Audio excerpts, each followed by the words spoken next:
You understand? And teaching our children when you're confusing our children, and nobody bats an eyebrow to this crap.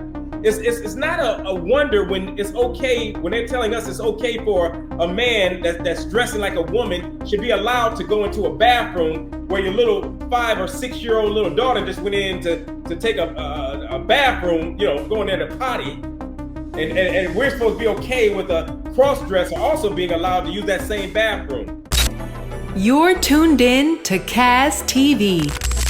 So what are some of the common factors that you see that cause people children to act out that way? Absolutely. Well, a lot of it is media. A lot of it is friends at school, what they're seeing at school, what's going in their ear gate and what's going in their eye gate, what they're hearing and what they're watching, which is why one of my main drives is this music. You understand? This music is destroying our children. And until people wake up and understand that and stop justifying it, saying, well, you can't blame the artists. The artists aren't raising your children. That's the parents' job to raise children. Well, that's true. But what about a child who does not have proper parents raising them? What about a child that doesn't have a mommy and a daddy in the home? What about them, the millions of children who are being raised by moms or dads, or children that don't have moms or dads, or children that have mom and dad, but both of them are idiots? What about them? So as an adult and a responsible person who cares about children instead of self first, that's why it becomes the music's problem. That's why it becomes the artist's responsibility. Because if you know that you're affecting a child negatively, even if it's one child, then you should have enough respect for that child and to be an adult and say, you know what? Maybe I should curb my lyrics. Or at the very least, let me do it another kind. Let me figure something out that's not going to affect children. You understand? Because children are going to sneak out and listen to music. We did. Yeah. We were listening to Parliament Funkadelic and stuff back in the 80s that was talking crazy stuff too. Not as crazy as today's music, but we were able to see things and hear things because we were just going against what our parents said do. We were curious. So when the child is curious, they're going to find a way to see and hear what they want to hear and see. So it becomes an artist's responsibility to say, you know what? Let me not secure the bag. Let me not put the bag on securing the bag. Let me work more on securing children's future.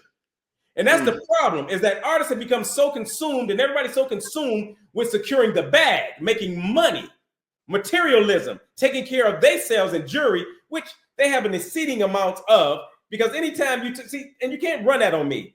I got to get paid. I got to feed my family. Well, hell, how much money does it take for you to feed your family at the cost of children? Because you're walking around with a $100,000 necklace. You're bragging about your pinky ring costing $10,000. You're driving 5 cars in Bentleys. You're dressing like a damn pimp. How much money do you need to make for you say, you know what? Okay, I secured the bag. Let me now try to be more positive because I don't want to destroy any more children that I've already done.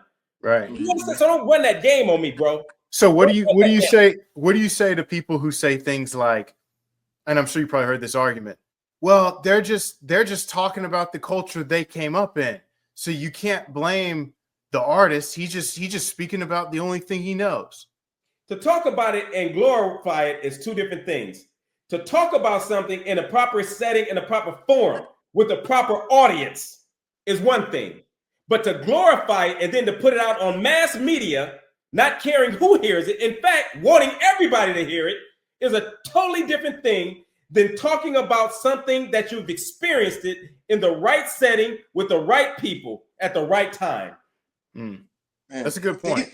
To even go back to your point about music, I'm 32, right? But even I grew up at a time where the accessibility wasn't as easy as it is today. So like I remember growing up and listening to Lil Wayne, and he had a record that was very explicit. And my mom heard me listening to it, and I told her, like, I really want to listen to this CD. I really want to buy it. She went and she bought it for me, but she made sure it was the kind that was no cuss words. Everything was blanked out, so I wasn't hearing that type of stuff. But it seems like today, with technology, it's much more easier for children to have access to the explicit things. Because if you grab a cell phone, you get on Instagram, YouTube, anything, the internet, you have access to virtually any and everything. So do you think that today, parents, is it more of a challenge for them to get a hold on that type of stuff? Or do you think it isn't? What do you think about that? Right. What I know is that our children are under attack by Satan. Mm-hmm. What I can tell you beyond a shadow of a doubt, that our children are under attack. There's no way in the world that you can allow our children to have so much free access, easy access to pornography, to illicit music, to illicit content, to illicit videos, to illicit programmings on TV, on BET also, which is supposed to be, ironically, Black entertainment television, right? It's supposed to be the first, Black-owned television. And it's one of the worst damn networks ever made. You understand? That are targeting our children, where our children are led to believe that cross-dressing like a damn woman and you're a man is okay, Medea. Like it's okay to highlight videos where our women are on hands and knees and shaking their behind with BITCH lit up on the stage while they're gyrating their behinds like a dog. And our children are being also targeted towards looking at that kind of crap. There's no way that we can have games, video games, that is so raunchy and so violent, and you know it to be violent, but yet you have the damn age range on there of what's acceptable age for a child to watch is like 9 years old, 8 years old, 7 years old. And you got GTA and all these weird ass games on here for our children to watch. You understand? This stuff is not a mystery what's going on. It's actually obvious. It's no mystery when you have transsexuals now being told that they can go into schools and teach about transgenderism, you understand, and teaching our children when you're confusing our children, and nobody bats an eyebrow to this crap. It's not a wonder when it's okay, when they're telling us it's okay for a man that's dressing like a woman should be allowed to go into a bathroom where your little 5 or 6 year old little daughter just went in to take a bathroom, going there to potty.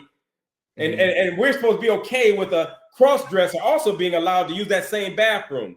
It's not a mystery when you're being told that men can play in women's sports.